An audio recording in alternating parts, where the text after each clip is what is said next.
ಮಲೆನಾಡು ಭಾಗದಲ್ಲೂ ಕೂಡ ಮಳೆಯ ಅಬ್ಬರ ಮುಂದುವರೆದಿದೆ. ಮಳೆಯಿಂದಾಗಿ ಸಕಲೇಶಪುರದಲ್ಲಿ ಗುಡ್ಡ ಕುಸಿತ ಸಂಭವಿಸಿದೆ. ಆನೆಮಹಲ ಬಳಿಯ ಅಡ್ಡನ್ ಗುಡ್ಡದಲ್ಲಿ ಮಣ್ಣು ಕುಸಿತವಾಗಿದೆ. ಇದರಿಂದಾಗಿ ಬೆಂಗಳೂರು ಮಂಗಳೂರು ಸಂಪರ್ಕ ಕಲ್ಪಿಸುವ ರಸ್ತೆ ಇದೀಗ ಸಂಚಾರಕ್ಕೆ ದುಸ್ತರ ಅನಿಸುವ ಪರಿಸ್ಥಿತಿಯಲ್ಲಿದೆ. ಕಳೆದ ವರ್ಷ ಮಳೆಗಾಲದಲ್ಲಿ ಹೀಗೇನೆ ಆಗಿತ್ತು. ನಿರಂತರವಾಗಿ ಮಣ್ಣು ಕುಸಿತ ಆಗ್ತಾ ಇದ್ದಿದ್ದರಿಂದಾಗಿ ಆ ರಸ್ತೆಯಲ್ಲಿ ಸಂಚಾರ ಕಷ್ಟ ಅನ್ನೋ ಪರಿಸ್ಥಿತಿ ಇತ್ತು. ಈ ಬಾರಿ ಕೂಡ ಮುಂಗಾರಿನ ಆರಂಭದಲ್ಲೇನೆ ಗುಡ್ಡ ಕುಸಿತ ಪ್ರಾರಂಭ ಆಗಿತ್ತು. ಇನ್ಫ್ಯಾಕ್ಟ್ ಕಳೆದ ಬುಲೆಟಿನ್ನಲ್ಲಿ ನಮ್ಮ ಪ್ರತಿನಿಧಿ ವಿವರಿಸ್ತಾ ಇದ್ರು, ಈ ರಸ್ತೆ ನಿರ್ಮಾಣವೇ ಅವೈಜ್ಞಾನಿಕವಾಗಿದೆ ಅನ್ನೋ ಆರೋಪ ಕೂಡ ಇದೆ. ಹಾಗಾಗಿ ಪದೇ ಪದೇ ಚಿಕ್ಕ ಮಳೆ ಬಂದರೂ ಸಾಕು ಆ ಗುಡ್ಡದಿಂದ ರಸ್ತೆಗೆ ಹೊಂದಿಕೊಂಡಂತೆ ಇರುವ ಗುಡ್ಡ, ಇದನ್ನ ಕಡದೇನೆ ರಸ್ತೆ ನಿರ್ಮಾಣ ಮಾಡಲಾಗಿರೋದು. ಮಳೆ ಬಂದಾಗಲೆಲ್ಲ ಆ ಗುಡ್ಡ ಭಾಗದಿಂದ ಮಣ್ಣು ಕುಸಿದು ರಸ್ತೆಗೆ ಬೀಳೋದು ಸಾಮಾನ್ಯ ಅನ್ನೋ ರೀತಿಯಲ್ಲಿ ಆಗೋಗ್ಬಿಟ್ಟಿದೆ. ಹೀಗಾಗಿ ಸ್ಥಳೀಯರು ಈ ರಸ್ತೆ ನಿರ್ಮಾಣ ಮಾಡಿದ ಅಧಿಕಾರಿಗಳು, ಅದಕ್ಕೆ ಅನುಮತಿ ಕೊಟ್ಟ ಜನಪ್ರತಿನಿಧಿಗಳ ಮೇಲೆ ಕಿಡಿ ಶಾಪ ಹಾಕ್ತಿದ್ದಾರೆ. ಆನೆಮಹಲ್ ರಾಷ್ಟ್ರೀಯ ಹೆದ್ದಾರಿ 75 ರಾಷ್ಟ್ರೀಯ ಹೆದ್ದಾರಿ ಕಾಮಗಾರಿ ಅವೈಜ್ಞಾನಿಕವಾಗಿದ್ದು, ಕಳೆದ ಸುಮಾರು ಸಂಘಟನೆಗಳು ಇದರ ಬಗ್ಗೆ ದೂರನ್ನು ಸಹ ನೀಡಿದರೂ ಸಹ ಬಹಳಷ್ಟು ಅವೈಜ್ಞಾನಿಕ ಕಾಮಗಾರಿಯನ್ನು ಮಾಡಿದ್ದಾರೆ. ನೋಡಿ, ರಾತ್ರಿ ಸುಮಾರು ಮಂಗಳೂರು ಬೆಂಗಳೂರು ಹೈವೇ ಹಾದು ಹೋಗುವಂತಹ ರಸ್ತೆ ಇದು. ಇದರಲ್ಲಿ ನಮ್ಮ ಎಲ್ಲ ನಾಗರಿಕರು ಸಂಚರಿಸುವಂತಹ ರಾಷ್ಟ್ರೀಯ ಹೆದ್ದಾರಿ ರಸ್ತೆ ಇದು. ಈ ರಸ್ತೆ ಬಹಳ ಒಂದು ಅವೈಜ್ಞಾನಿಕ ಕಾಮಗಾರಿಯನ್ನು ಮಾಡಿದ್ದಾರೆ. ಏನಪ್ಪಾ ಅಂತ ಹೇಳಿದ್ರೆ, ನೋಡಿ, ರಸ್ತೆಯ ತಡೆಗೋಡೆಯನ್ನು ಕೇವಲ 2, 3, 4 ಅಡಿಯಷ್ಟು ಮಾತ್ರ ಕಟ್ಟಿ. ಮಲೆನಾಡು ಭಾಗದಲ್ಲೂ ಕೂಡ ಮಳೆಯ ಅಬ್ಬರ ಮುಂದುವರೆದಿದೆ. ಮಳೆಯಿಂದಾಗಿ ಸಕಲೇಶಪುರದಲ್ಲಿ ಗುಡ್ಡ ಕುಸಿತ ಸಂಭವಿಸಿದೆ. ಆನೆಮಹಲ ಬಳಿಯ ಅಡ್ಡನ್ ಗುಡ್ಡದಲ್ಲಿ ಮಣ್ಣು ಕುಸಿತವಾಗಿದೆ. ಇದರಿಂದಾಗಿ ಬೆಂಗಳೂರು ಮಂಗಳೂರು ಸಂಪರ್ಕ ಕಲ್ಪಿಸುವ ರಸ್ತೆ ಇದೀಗ ಸಂಚಾರಕ್ಕೆ ದುಸ್ತರ ಅನಿಸುವ ಪರಿಸ್ಥಿತಿಯಲ್ಲಿದೆ. ಕಳೆದ ವರ್ಷ ಮಳೆಗಾಲದಲ್ಲಿ ಹೀಗೇನೆ ಆಗಿತ್ತು. ನಿರಂತರವಾಗಿ ಮಣ್ಣು ಕುಸಿತ ಆಗ್ತಾ ಇದ್ದಿದ್ದರಿಂದಾಗಿ ಆ ರಸ್ತೆಯಲ್ಲಿ ಸಂಚಾರ ಕಷ್ಟ ಅನ್ನೋ ಪರಿಸ್ಥಿತಿ ಇತ್ತು. ಈ ಬಾರಿ ಕೂಡ ಮುಂಗಾರಿನ ಆರಂಭದಲ್ಲೇನೆ ಗುಡ್ಡ ಕುಸಿತ ಪ್ರಾರಂಭ ಆಗಿತ್ತು. ಇನ್ಫ್ಯಾಕ್ಟ್ ಕಳೆದ ಬುಲೆಟಿನ್ನಲ್ಲಿ ನಮ್ಮ ಪ್ರತಿನಿಧಿ ವಿವರಿಸ್ತಾ ಇದ್ರು, ಈ ರಸ್ತೆ ನಿರ್ಮಾಣವೇ ಅವೈಜ್ಞಾನಿಕವಾಗಿದೆ ಅನ್ನೋ ಆರೋಪ ಕೂಡ ಇದೆ. ಹಾಗಾಗಿ ಪದೇ ಪದೇ ಚಿಕ್ಕ ಮಳೆ ಬಂದರೂ ಸಾಕು ಆ ಗುಡ್ಡದಿಂದ ರಸ್ತೆಗೆ ಹೊಂದಿಕೊಂಡಂತೆ ಇರುವ ಗುಡ್ಡ, ಇದನ್ನ ಕಡದೇನೆ ರಸ್ತೆ ನಿರ್ಮಾಣ ಮಾಡಲಾಗಿರೋದು. ಮಳೆ ಬಂದಾಗಲೆಲ್ಲ ಆ ಗುಡ್ಡ ಭಾಗದಿಂದ ಮಣ್ಣು ಕುಸಿದು ರಸ್ತೆಗೆ ಬೀಳೋದು ಸಾಮಾನ್ಯ ಅನ್ನೋ ರೀತಿಯಲ್ಲಿ ಆಗೋಗ್ಬಿಟ್ಟಿದೆ. ಹೀಗಾಗಿ ಸ್ಥಳೀಯರು ಈ ರಸ್ತೆ ನಿರ್ಮಾಣ ಮಾಡಿದ ಅಧಿಕಾರಿಗಳು, ಅದಕ್ಕೆ ಅನುಮತಿ ಕೊಟ್ಟ ಜನಪ್ರತಿನಿಧಿಗಳ ಮೇಲೆ ಕಿಡಿ ಶಾಪ ಹಾಕ್ತಿದ್ದಾರೆ. ಆನೆಮಹಲ್ ರಾಷ್ಟ್ರೀಯ ಹೆದ್ದಾರಿ 75 ರಾಷ್ಟ್ರೀಯ ಹೆದ್ದಾರಿ ಕಾಮಗಾರಿ ಅವೈಜ್ಞಾನಿಕವಾಗಿದ್ದು, ಕಳೆದ ಸುಮಾರು ಸಂಘಟನೆಗಳು ಇದರ ಬಗ್ಗೆ ದೂರನ್ನು ಸಹ ನೀಡಿದರೂ ಸಹ ಬಹಳಷ್ಟು ಅವೈಜ್ಞಾನಿಕ ಕಾಮಗಾರಿಯನ್ನು ಮಾಡಿದ್ದಾರೆ. ನೋಡಿ, ರಾತ್ರಿ ಸುಮಾರು ಮಂಗಳೂರು ಬೆಂಗಳೂರು ಹೈವೇ ಹಾದು ಹೋಗುವಂತಹ ರಸ್ತೆ ಇದು. ಇದರಲ್ಲಿ ನಮ್ಮ ಎಲ್ಲ ನಾಗರಿಕರು ಸಂಚರಿಸುವಂತಹ ರಾಷ್ಟ್ರೀಯ ಹೆದ್ದಾರಿ ರಸ್ತೆ ಇದು. ಈ ರಸ್ತೆ ಬಹಳ ಒಂದು ಅವೈಜ್ಞಾನಿಕ ಕಾಮಗಾರಿಯನ್ನು ಮಾಡಿದ್ದಾರೆ. ಏನಪ್ಪಾ ಅಂತ ಹೇಳಿದ್ರೆ, ನೋಡಿ, ರಸ್ತೆಯ ತಡೆಗೋಡೆಯನ್ನು ಕೇವಲ 2, 3, 4 ಅಡಿಯಷ್ಟು ಮಾತ್ರ ಕಟ್ಟಿ.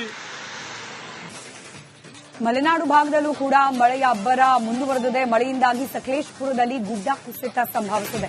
ಆನೆಮಹಲ ಬಳಿಯ ಅಡ್ಡನ್ ಗುಡ್ಡದಲ್ಲಿ ಮಣ್ಣು ಕುಸಿತವಾಗಿದೆ. ಇದರಿಂದಾಗಿ ಬೆಂಗಳೂರು ಮಂಗಳೂರು ಸಂಪರ್ಕ ಕಲ್ಪಿಸುವ ರಸ್ತೆ ಇದೀಗ ಸಂಚಾರಕ್ಕೆ ದುಸ್ತರ ಅನಿಸುವ ಪರಿಸ್ಥಿತಿಯಲ್ಲಿದೆ.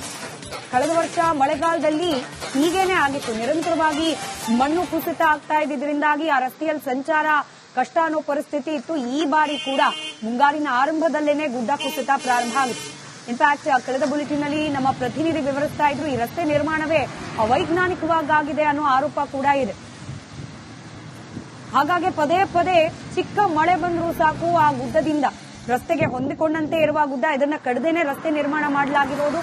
ಮಳೆ ಬಂದಾಗಲೆಲ್ಲ ಆ ಗುಡ್ಡ ಭಾಗದಿಂದ ಮಣ್ಣು ಕುಸಿದು ರಸ್ತೆಗೆ ಬೀಳೋದು ಸಾಮಾನ್ಯ ಅನ್ನೋ ರೀತಿಯಲ್ಲಿ ಆಗೋಗ್ಬಿಟ್ಟಿದೆ. ಹೀಗಾಗಿ ಸ್ಥಳೀಯರು ಈ ರಸ್ತೆ ನಿರ್ಮಾಣ ಮಾಡಿದ ಅಧಿಕಾರಿಗಳು, ಅದಕ್ಕೆ ಅನುಮತಿ ಕೊಟ್ಟ ಜನಪ್ರತಿನಿಧಿಗಳ ಮೇಲೆ ಕಿಡಿ ಶಾಪ ಹಾಕ್ತಿದ್ದಾರೆ. ಆನೆಮಹಲ್ ರಾಷ್ಟ್ರೀಯ ಹೆದ್ದಾರಿ 75 ರಾಷ್ಟ್ರೀಯ ಹೆದ್ದಾರಿ ಕಾಮಗಾರಿ ಅವೈಜ್ಞಾನಿಕವಾಗಿದ್ದು, ಕಳೆದ ಸುಮಾರು ಸಂಘಟನೆಗಳು ಇದರ ಬಗ್ಗೆ ದೂರನ್ನು ಸಹ ನೀಡಿದರೂ ಸಹ ಬಹಳಷ್ಟು ಅವೈಜ್ಞಾನಿಕ ಕಾಮಗಾರಿಯನ್ನು ಮಾಡಿದ್ದಾರೆ. ನೋಡಿ, ರಾತ್ರಿ ಸುಮಾರು ಮಂಗಳೂರು ಬೆಂಗಳೂರು ಹೈವೇ ಹಾದು ಹೋಗುವಂತ ರಸ್ತೆ ಇದು. ಇದರಲ್ಲಿ ನಮ್ಮ ಎಲ್ಲ ನಾಗರಿಕರು ಸಂಚರಿಸುವಂತಹ ರಾಷ್ಟ್ರೀಯ ಹೆದ್ದಾರಿ ರಸ್ತೆ ಇದು. ಈ ರಸ್ತೆ ಬಹಳ ಒಂದು ಅವೈಜ್ಞಾನಿಕ ಕಾಮಗಾರಿಯನ್ನು ಮಾಡಿದ್ದಾರೆ. ಏನಪ್ಪಾ ಅಂತ ಹೇಳಿದ್ರೆ, ನೋಡಿ, ರಸ್ತೆಯ ತಡೆಗೋಡೆಯನ್ನು ಕೇವಲ 2, 3, 4 ಅಡಿಯಷ್ಟು ಮಾತ್ರ ಕಟ್ಟಿ. ಮಲೆನಾಡು ಭಾಗದಲ್ಲೂ ಕೂಡ ಮಳೆಯ ಅಬ್ಬರ ಮುಂದುವರೆದಿದೆ. ಮಳೆಯಿಂದಾಗಿ ಸಕಲೇಶಪುರದಲ್ಲಿ ಗುಡ್ಡ ಕುಸಿತ ಸಂಭವಿಸಿದೆ. ಆನೆಮಹಲ ಬಳಿಯ ಅಡ್ಡನ್ ಗುಡ್ಡದಲ್ಲಿ ಮಣ್ಣು ಕುಸಿತವಾಗಿದೆ. ಇದರಿಂದಾಗಿ ಬೆಂಗಳೂರು ಮಂಗಳೂರು ಸಂಪರ್ಕ ಕಲ್ಪಿಸೋ ರಸ್ತೆ ಇದೀಗ ಸಂಚಾರಕ್ಕೆ ದುಸ್ತರ ಅನಿಸುವ ಪರಿಸ್ಥಿತಿಯಲ್ಲಿದೆ. ಕಳೆದ ವರ್ಷ ಮಳೆಗಾಲದಲ್ಲಿ ಹೀಗೇನೆ ಆಗಿತ್ತು. ನಿರಂತರವಾಗಿ ಮಣ್ಣು ಕುಸಿತ ಆಗ್ತಾ ಇದ್ದಿದ್ರಿಂದಾಗಿ ಆ ರಸ್ತೆಯಲ್ಲಿ ಸಂಚಾರ ಕಷ್ಟ ಅನ್ನೋ ಪರಿಸ್ಥಿತಿ ಇತ್ತು. ಈ ಬಾರಿ ಕೂಡ ಮುಂಗಾರಿನ ಆರಂಭದಲ್ಲೇನೆ ಗುಡ್ಡ ಕುಸಿತ ಪ್ರಾರಂಭ ಆಗಿತ್ತು. ಇನ್ಫ್ಯಾಕ್ಟ್ ಕಳೆದ ಬುಲೆಟಿನ್ನಲ್ಲಿ ನಮ್ಮ ಪ್ರತಿನಿಧಿ ವಿವರಿಸ್ತಾ ಇದ್ರು, ಈ ರಸ್ತೆ ನಿರ್ಮಾಣವೇ ಅವೈಜ್ಞಾನಿಕವಾಗಿದೆ ಅನ್ನೋ ಆರೋಪ ಕೂಡ ಇದೆ. ಹಾಗಾಗಿ ಪದೇ ಪದೇ ಚಿಕ್ಕ ಮಳೆ ಬಂದರೂ ಸಾಕು ಆ ಗುಡ್ಡದಿಂದ ರಸ್ತೆಗೆ ಹೊಂದಿಕೊಂಡಂತೆ ಇರುವ ಗುಡ್ಡ, ಇದನ್ನ ಕಡದೇನೆ ರಸ್ತೆ ನಿರ್ಮಾಣ ಮಾಡಲಾಗಿರೋದು. ಮಳೆ ಬಂದಾಗಲೆಲ್ಲ ಆ ಗುಡ್ಡ ಭಾಗದಿಂದ ಮಣ್ಣು ಕುಸಿದು ರಸ್ತೆಗೆ ಬೀಳೋದು ಸಾಮಾನ್ಯ ಅನ್ನೋ ರೀತಿಯಲ್ಲಿ ಆಗೋಗ್ಬಿಟ್ಟಿದೆ. ಹೀಗಾಗಿ ಸ್ಥಳೀಯರು ಈ ರಸ್ತೆ ನಿರ್ಮಾಣ ಮಾಡಿದ ಅಧಿಕಾರಿಗಳು, ಅದಕ್ಕೆ ಅನುಮತಿ ಕೊಟ್ಟ ಜನಪ್ರತಿನಿಧಿಗಳ ಮೇಲೆ ಕಿಡಿ ಶಾಪ ಹಾಕ್ತಿದ್ದಾರೆ. ಆನೆಮಹಲ್ ರಾಷ್ಟ್ರೀಯ ಹೆದ್ದಾರಿ 75 ರಾಷ್ಟ್ರೀಯ ಹೆದ್ದಾರಿ ಕಾಮಗಾರಿ ಅವೈಜ್ಞಾನಿಕವಾಗಿದ್ದು, ಕಳೆದ ಸುಮಾರು ಸಂಘಟನೆಗಳು ಇದರ ಬಗ್ಗೆ ದೂರನ್ನು ಸಹ ನೀಡಿದರೂ ಸಹ ಬಹಳಷ್ಟು ಅವೈಜ್ಞಾನಿಕ ಕಾಮಗಾರಿಯನ್ನು ಮಾಡಿದ್ದಾರೆ. ನೋಡಿ, ರಾತ್ರಿ ಸುಮಾರು ಮಂಗಳೂರು ಬೆಂಗಳೂರು ಹೈವೇ ಹಾದು ಹೋಗುವಂತ ರಸ್ತೆ ಇದು. ಇದರಲ್ಲಿ ನಮ್ಮ ಎಲ್ಲ ನಾಗರಿಕರು ಸಂಚರಿಸುವಂತಹ ರಾಷ್ಟ್ರೀಯ ಹೆದ್ದಾರಿ ರಸ್ತೆ ಇದು. ಈ ರಸ್ತೆ ಬಹಳ ಒಂದು ಅವೈಜ್ಞಾನಿಕ ಕಾಮಗಾರಿಯನ್ನು ಮಾಡಿದ್ದಾರೆ. ಏನಪ್ಪಾ ಅಂತ ಹೇಳಿದ್ರೆ, ನೋಡಿ, ರಸ್ತೆಯ ತಡೆಗೋಡೆಯನ್ನು ಕೇವಲ 2, 3, 4 ಅಡಿಯಷ್ಟು ಮಾತ್ರ ಕಟ್ಟಿ. ಮಲೆನಾಡು ಭಾಗದಲ್ಲೂ ಕೂಡ ಮಳೆಯ ಅಬ್ಬರ ಮುಂದುವರೆದಿದೆ. ಮಳೆಯಿಂದಾಗಿ ಸಕಲೇಶಪುರದಲ್ಲಿ ಗುಡ್ಡ ಕುಸಿತ ಸಂಭವಿಸಿದೆ. ಆನೆಮಹಲ ಬಳಿಯ ಅಡ್ಡನ್ ಗುಡ್ಡದಲ್ಲಿ ಮಣ್ಣು ಕುಸಿತವಾಗಿದೆ. ಇದರಿಂದಾಗಿ ಬೆಂಗಳೂರು ಮಂಗಳೂರು ಸಂಪರ್ಕ ಕಲ್ಪಿಸೋ ರಸ್ತೆ ಇದೀಗ ಸಂಚಾರಕ್ಕೆ ದುಸ್ತರ ಅನಿಸುವ ಪರಿಸ್ಥಿತಿಯಲ್ಲಿದೆ.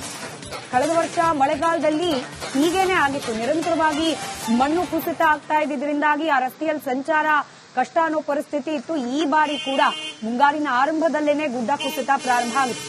ಇನ್ಫ್ಯಾಕ್ಟ್ ಕಳೆದ ಬುಲೆಟಿನ್ನಲ್ಲಿ ನಮ್ಮ ಪ್ರತಿನಿಧಿ ವಿವರಿಸ್ತಾ ಇದ್ರು, ಈ ರಸ್ತೆ ನಿರ್ಮಾಣವೇ ಅವೈಜ್ಞಾನಿಕವಾಗಿದೆ ಅನ್ನೋ ಆರೋಪ ಕೂಡ ಇದೆ. ಹಾಗಾಗಿ ಪದೇ ಪದೇ ಚಿಕ್ಕ ಮಳೆ ಬಂದರೂ ಸಾಕು ಆ ಗುಡ್ಡದಿಂದ ರಸ್ತೆಗೆ ಹೊಂದಿಕೊಂಡಂತೆ ಇರುವ ಗುಡ್ಡ, ಇದನ್ನ ಕಡದೇನೆ ರಸ್ತೆ ನಿರ್ಮಾಣ ಮಾಡಲಾಗಿರೋದು. ಮಳೆ ಬಂದಾಗಲೆಲ್ಲ ಆ ಗುಡ್ಡ